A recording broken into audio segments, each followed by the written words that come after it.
visittemples.com அப்படிங்கிறது கோவில்களை பற்றிய ஒரு வலைதளம், அதாவது வெப்சைட் ஆகும். இன்னைக்கு அந்த visittemples.com வெப்சைட் மூலியமா சென்னையில சுங்குவார் சத்திரம் பக்கத்துல உள்ள மதுரமங்கலம் அங்க இருக்கிற 108 சக்தி பீட கோயிலை பத்தி தெரிஞ்சுக்க போறோம். இந்த ஸ்ரீ சக்தி பீட கோயில் எங்க அமைஞ்சிருக்கு அப்படின்னா, இது வந்து மங்களாபுரி கஷேத்திரம் அப்படின்னு கண்ணந்தாங்கல்ங்கிற இடம். இது வந்து மதுரமங்கலம் சுங்குவார் சத்திரம் பக்கத்துல இருக்கு, காஞ்சிபுரம் மாவட்டத்துல. இந்த 108 ஸ்ரீ சக்தி பீடம் கோயிலுக்கு வந்து ஸ்வர்ண காமாட்சி அம்மன் கோவில் அப்படின்னு மற்றொரு பேரும் உண்டு. இந்த ஸ்ரீ சக்தி பீடம் கோயில், அதாவது ஸ்வர்ண காமாட்சி அம்மன் கோயில் புதுசா கட்டின கோயிலாகும்.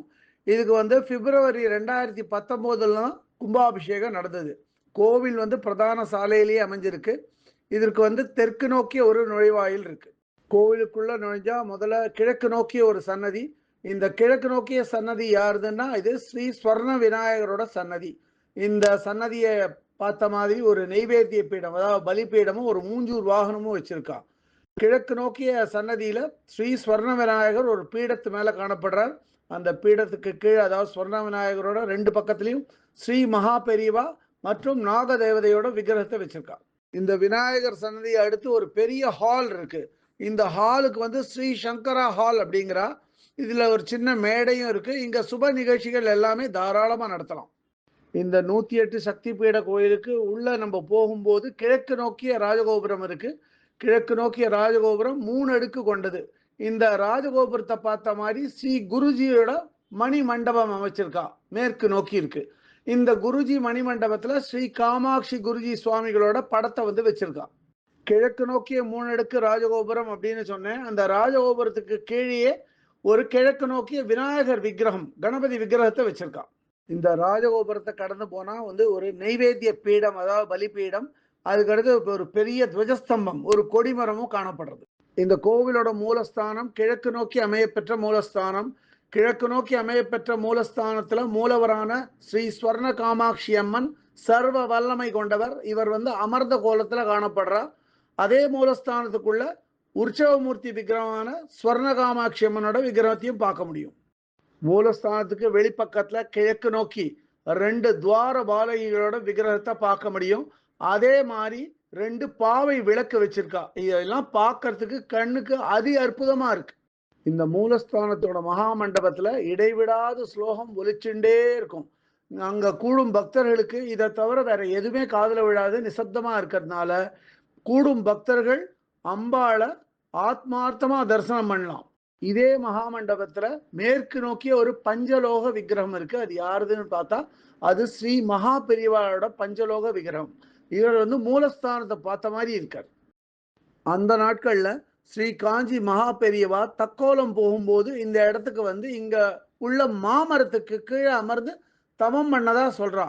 அது மாதிரி ஸ்ரீ காஞ்சி மகா பெரியவா தவம் பண்ண அந்த இடத்த சுத்தி தான் இப்போ இந்த கோவில் கட்டியிருக்கா. இந்த கோவிலோட தனி சிறப்பு என்ன அப்படின்னா, இது ஒரு கோயில் தான், 108 அம்மனுக்கும் தனித்தனியா சன்னதி வந்து அமைச்சிருக்கா. இந்த 108 அம்மனுக்கும் அமையப்பெற்ற தனித்தனி சன்னதியும் மூலஸ்தானத்தை சுத்தி அமைச்சிருக்கா. இந்த அம்மன் சன்னதிகளை தவிர இங்க ஒரு தெற்கு நோக்கிய காலபைரவர் சன்னதி இருக்கு. இந்த காலபைரவருக்கு ஸ்ரீ ஸ்வர்ண காலபைரவர் அப்படின்னு பேரு. கோவிலோட வெளிப்பிரகாரத்துல கோவிலுக்கான தேரை வந்து பத்திரப்படுத்தி வச்சிருக்கா. அதே மாதிரி ஒரு மடப்பள்ளியும் இருக்கு. இந்த மடப்பள்ளி வந்து நெய்வேத்திய காரியங்களுக்காக இருக்கிற மடப்பள்ளி. இதோட பேரு சைத்தன்ய நிவேதனம். இந்த கோவிலுக்கு பிரத்யேகமா ஒரு அன்னதான கூடம் இருக்கு. நம்ம அன்னதான கூடம்னு சொல்றோம். இவா வந்து போஜனசாலா அப்படிங்கிறா. இங்க வந்து போஜனசாலாவோட பேரு ஸ்ரீ ஆத்ம சுத்தி போஜனசாலா. வரும் பக்தர்கள் எல்லாம் இங்க கண்டிப்பா சாப்பிட்டுட்டு போனோம் அப்படிங்கிறா. அதே மாதிரி இந்த போஜனசாலா பக்கத்திலேயே ஒரு கோஷாலா அல்லது பசு மடம் இருக்கு. பிரமாதமா பராமரிச்சுட்டு வரா எல்லா பசுக்களையும்.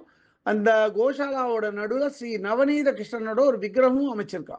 கோஷாலா பக்கத்திலேயே கோவிலுக்கான புஷ்கரணி அமைச்சிருக்கா. புஷ்கரணியும் சுத்தமா பராமரிச்சுட்டு வரா. இந்த புஷ்கரணிக்கு நடுவுல ஸ்ரீ மகா பெரியவாளோட ஒரு விக்கிரகத்தை அமைச்சிருக்கா. இந்த கோவில்ல எல்லா இடத்துலயும் விளக்கெல்லாம் ஏத்த முடியாது. விளக்கு ஏத்துறதுக்கு தனியா ஒரு என்க்ளோஷர், அது மாதிரி தனியா ஒரு இடம் அமைச்சு கொடுத்துருக்கா. இந்த கோவிலுக்குள்ளேயும் கோவிலை சுத்தியும் வந்து ரொம்பவும் சுத்தமா இந்த கோயிலை பராமரிச்சுட்டு வரா. அதே மாதிரி இந்த கோவில் நிர்வாகிகள் வந்து பக்தர்கள் எழுப்பும் கேள்விகளுக்கும் சந்தேகங்களுக்கும் அவ சொல்ற விதமும் அவளோட அணுகுமுறையும் ரொம்ப பாராட்டும் விதமா அமைஞ்சிருக்கு. இந்த கோயிலை பற்றிய இதர விவரங்கள் வேணும் அப்படின்னா www.visittemples.com அப்படிங்கிற வெப்சைட்டுக்கு போயிட்டு இந்த கோயிலை பற்றிய எல்லா விவரங்களையும் ஆங்கிலத்தில் வந்து படிக்கலாம். இல்லை பிற பாஷைகளில் வேணும்னா அதுலேயே மொழிபெயர்க்கிற வசதியும் இருக்குது. அப்படியே மொழிபெயர்த்து அவா பாஷைக்கு தகுந்த மாதிரி படிச்சுக்கலாம் அதை. இதுவரை இந்த காணொலியை கண்டும் கேட்டும் மகிழ்ந்த பக்தர்களுக்கு visit temples.com சார்பாக ராகவாச்சாரியின் நன்றிகள்.